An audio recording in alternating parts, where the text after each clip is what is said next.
The rate of change in AI is unlike anything we've ever seen. What are people building on top of these? The first kind of chapter one in deploying AI in your organization. What about like in ChatGPT, for example, you think that would have relevancy in search? I think if you can help them, there will be a market for that. What are some other factors that impact your searchability? Ultimately going to come down to relevance. One thing is for sure, having less content is not going to help you. What role is that going to have on the influencer market? It's going to have a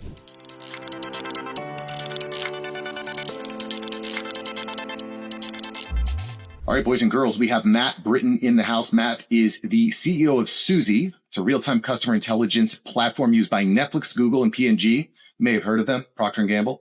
He's also the author of the brand new book, Generation AI, which explores a critical thesis.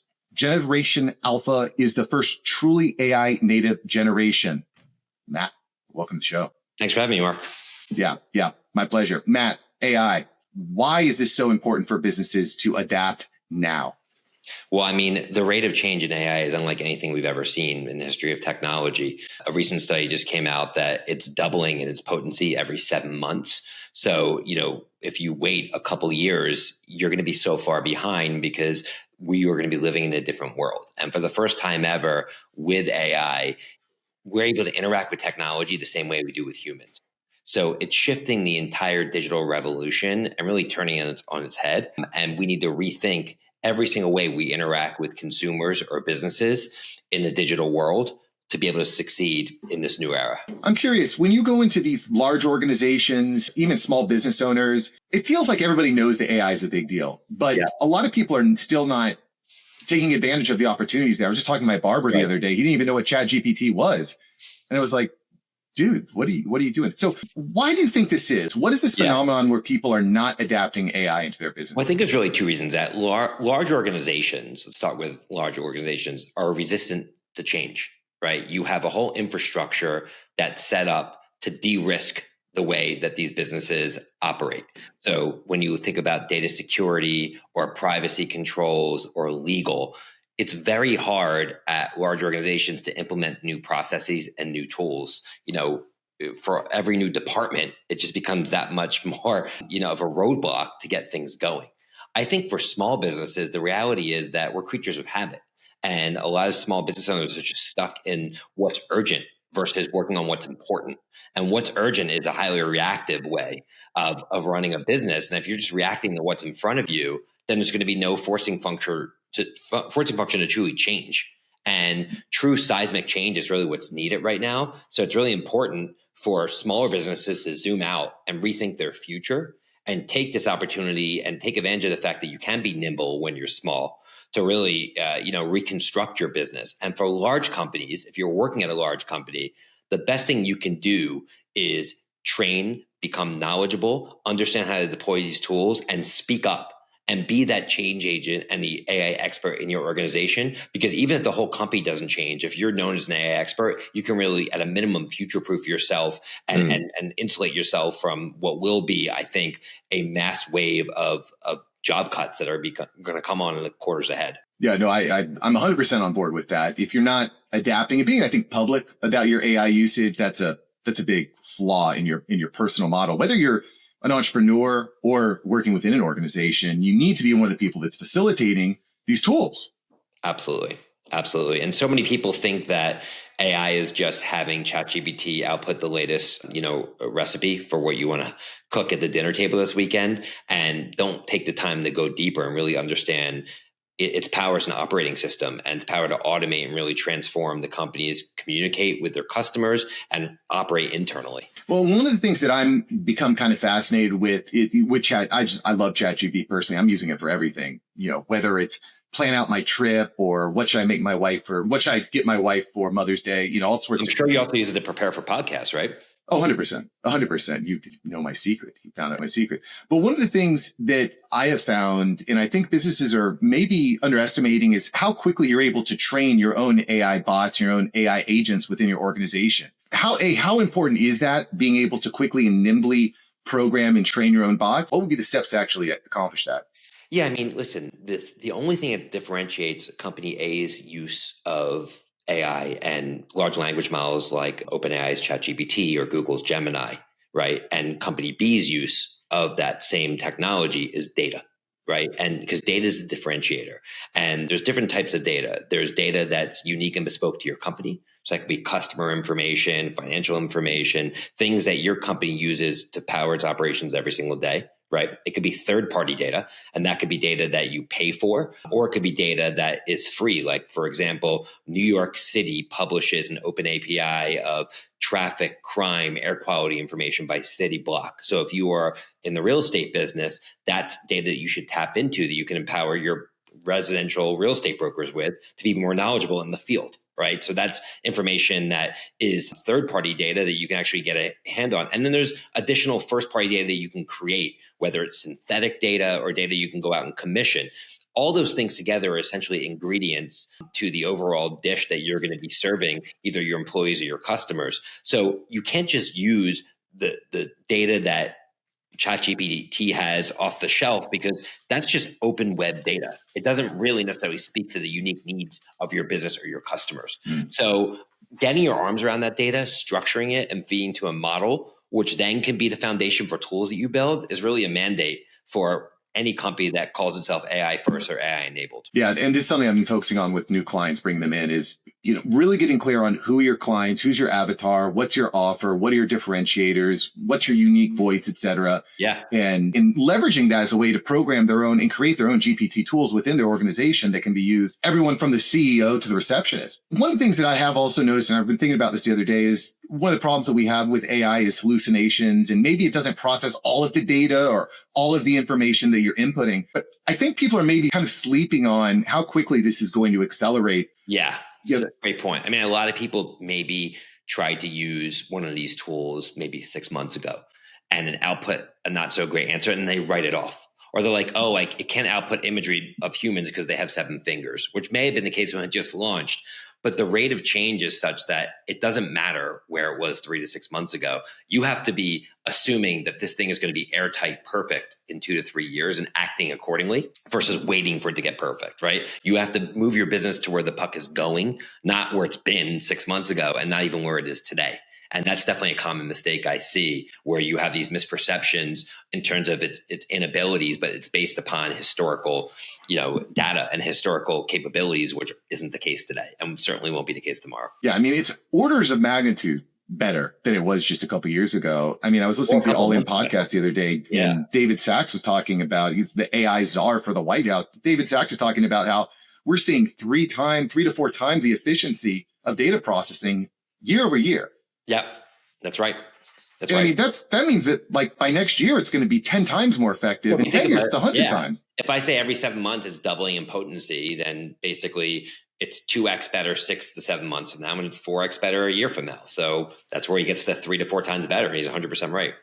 I don't think we can sleep on any. And again, and I think what I'm doing, at least at this point, Matt, is I'm compiling as much first party data as possible. As you should. And not only leveraging it now within the own GPTs, within my organization, within clients organizations, but testing it, looking at the results, and then feeding that back in is a feedback loop into the GPTs to continuously improve. The question is, what are the applications you build on top of that, and how does it drive impact for your business?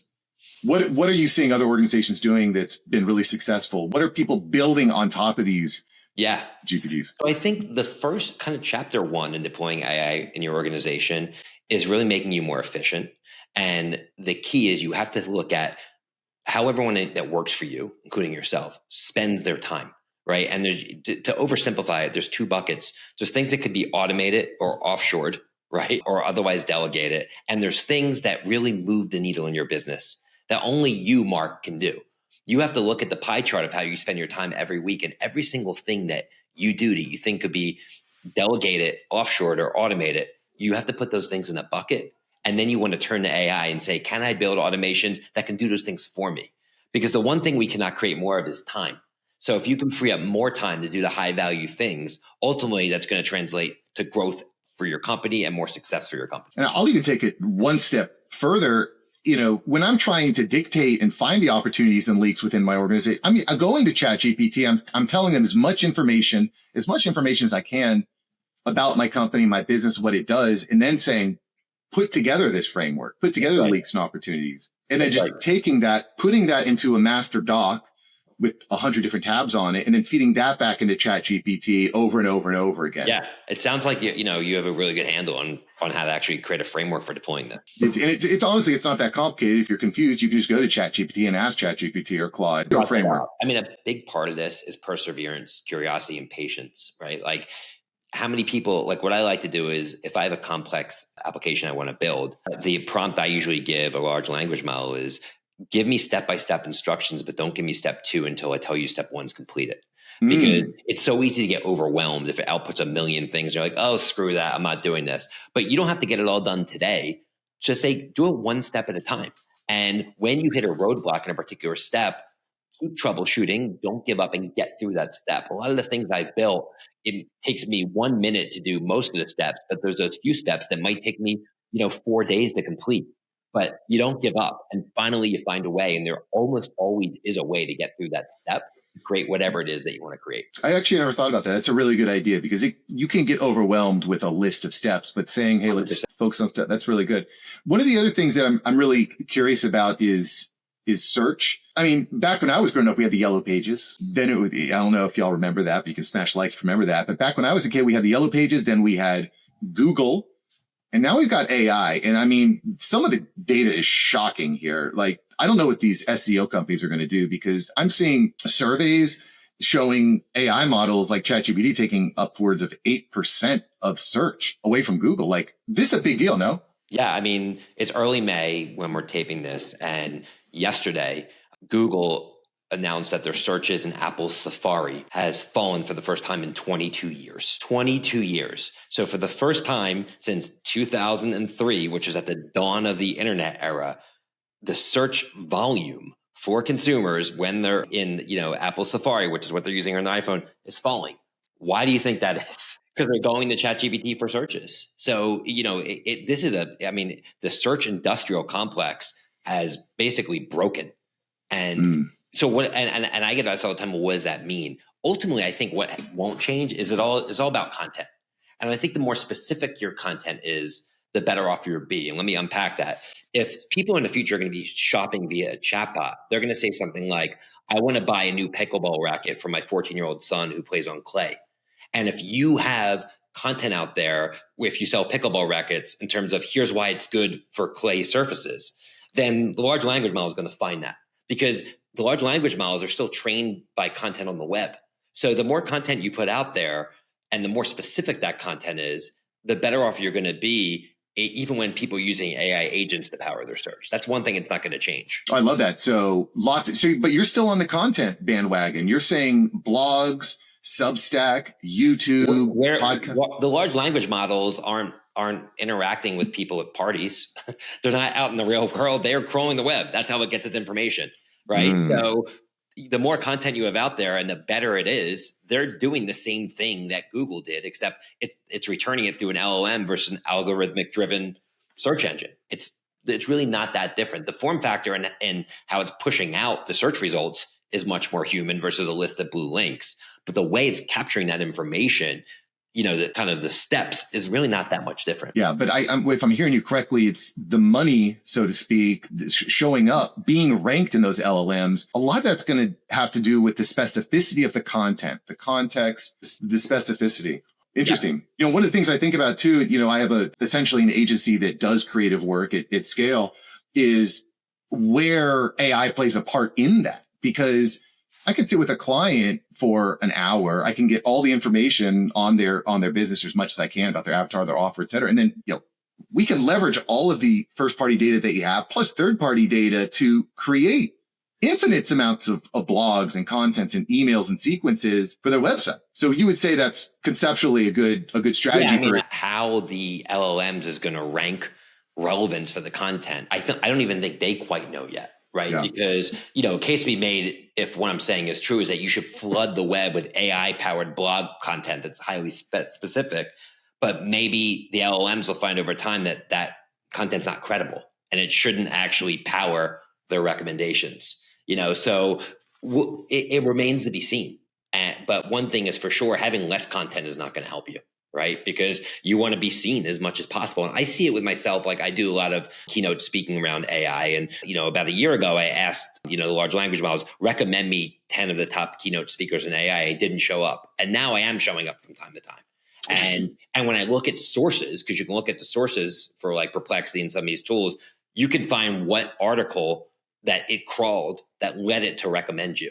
And then you could actually look at, well, what is true? And the one thing I found over time, this is anecdotal, is that if there's video in the content, it's much more likely to be a driver of what's recommended in the LLM models. I like that. I'm taking notes. And I don't know about y'all over there, but you definitely should be taking notes. You should go into mattbritton.com to get more information on what Matt's cooking. So we've got video, we've got blogs, we've got written word. What about, what do you think about, the averse to using the term quality of the source, but there's always websites like Forbes or Business Insider. Do you think that there's still credibility as far as that, or is it just you get your posts on Reddit, that should be enough? What are some other factors you think are going to impact your searchability? Well, I think it's ultimately going to come down to relevance, because what these large language models are not going to want to do is post content from people that have no clout or authority, because then the results won't be good, right? So say someone gives it, because let's look at something more serious. Let's say it's about a health related issue, right? The large language model is not going to want to crawl some quacky doctor who basically says that if you eat blueberries every day that your skin will turn blue, right? And just because they have a lot of content, if it recommends the first thing it sees or the thing it sees the most of, then the results won't be good at all. So I do think authority and relevance, which are two elements that traditional search engines have leaned into through their algorithms, still matter. And how do you build that is really the same way. You have to have the right sites backlinking to you, and you have to have the right amount of traffic on your site. So I still think a lot of those things are going to matter, because Google, if you think about it, has spent 2 decades perfecting that. And to think there's a better way to sort through all the crap that's on the web to really get to the right signal to power results, I think a lot of the large language models are simply going to emulate that. That's fair. Relevancy, importance, credibility. Of course, it has to, right? Or else the responses won't be good, even if they do come in a cool chat. What about like in ChatGPT, for example, you can create your own custom GPTs and you can sell them on the open market. Do you think that would have relevancy in search? Oh, 100%. I think that for certain companies that have very unique niche, needs from searching for content, I think if you can help them by being a curator of what content those large language models search through, I think there will be a market for that, for sure. Because I think there is the kind of notion where if you're actually having a very niche use case, having it crawl through trillions of different data points on the web won't necessarily be effective, where sometimes, less is more. Paid search is a huge deal on sites like Google, and there's no paid search on ChatGPT, but I would assume that's coming, no? You'd think so, yes. It's not only a big deal. Paid search is arguably the most successful business model in history.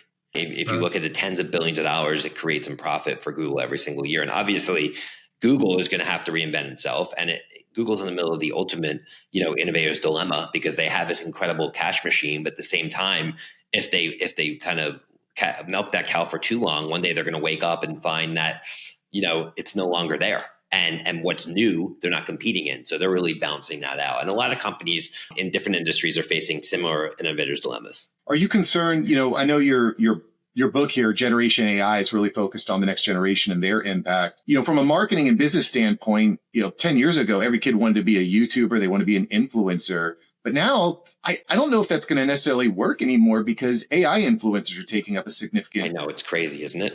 Like, what role are AI influencers, AI musicians, AI OnlyFans? Like, what role is that going to have on the influencer market?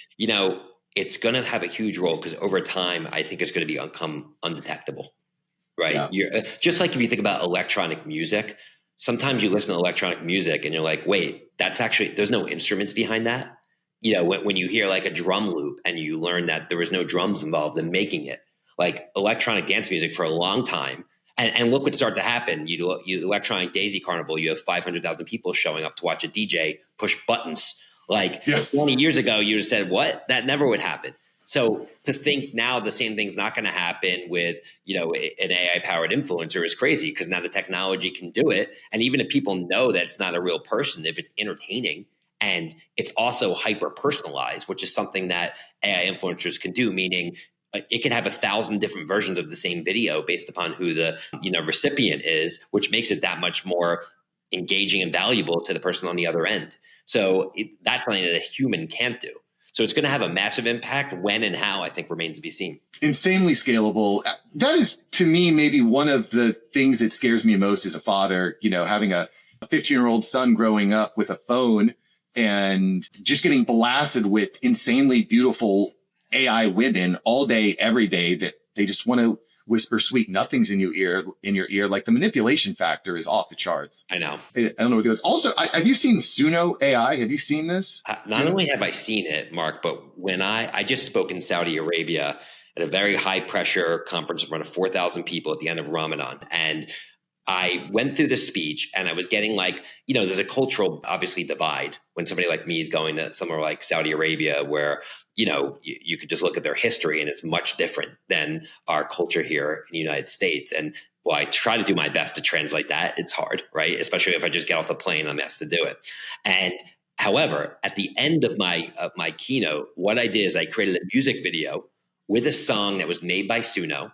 And I customized the music video using Veed, which is a video tool. And the music video was all about the company that had hired me and had a lot of inside jokes about things they had done, et cetera. And I made it in Arabic music. And it was risky, but I played it. And all 4,000 people stood up and started clapping, and they loved it. And it made the speech go from okay to amazing, right? And then they asked me if I can actually make it in multiple languages, because it was in English when I showed it. And I said, absolutely. And I gave it to them. That's an incredible use case of Suno. And the reality is there's just an arbitrage opportunity now because most people don't know how easy that song was to create. It is insane. Yeah. It is, y'all, if you have not tried Suno, it's worth testing out. I think about where this goes for humanity from a creative standpoint. You can have AIs creating AI music, AI influencers, AI video. Absolutely. And I think what's going to happen, Mark, is that people who have IP value, like if you're The Rock, right? Or if you're Reese Witherspoon, right? If you're an actor that's in demand, Michael B. Jordan, you name them, they're going to be able to clone themselves and create digital twins and be able to be in many more productions, commercials, movies, et cetera. Mm-hmm. So it's going to be a force multiplier for them being able to monetize their personal IP, right? But at the same time, if you're an extra in a movie, you're out. You're out of a job. And I think that is the analogy for business in general. If you're a star, you'll be able to, and you have a brand, you can force multiply yourself. But if you're an extra in business, you're going to be automated as well. I think that's how the world's going to unfold. Wow. Scary thought, but I think an exciting thought at the same time, because the opportunities that are going to. That's why I wrote the book. I wrote the book to empower people, allow them to understand that the future is in their control, and try to give them steps to really comprehend the changes that are happening, and more importantly, give them the practical advice to do something about it. Love that. The book is Generation AI. The man is Matt Britton. You can go to Matt Britton. Love that cover too. Thank you. Love that cover. That is a sick cover. Appreciate sick cover. Y'all definitely check out the book. Check out what Matt's doing. Matt, thanks so much for joining the show. Appreciate you, Mark. Thanks so much. Helping us survive this change. Thank you, Matt. Thank you.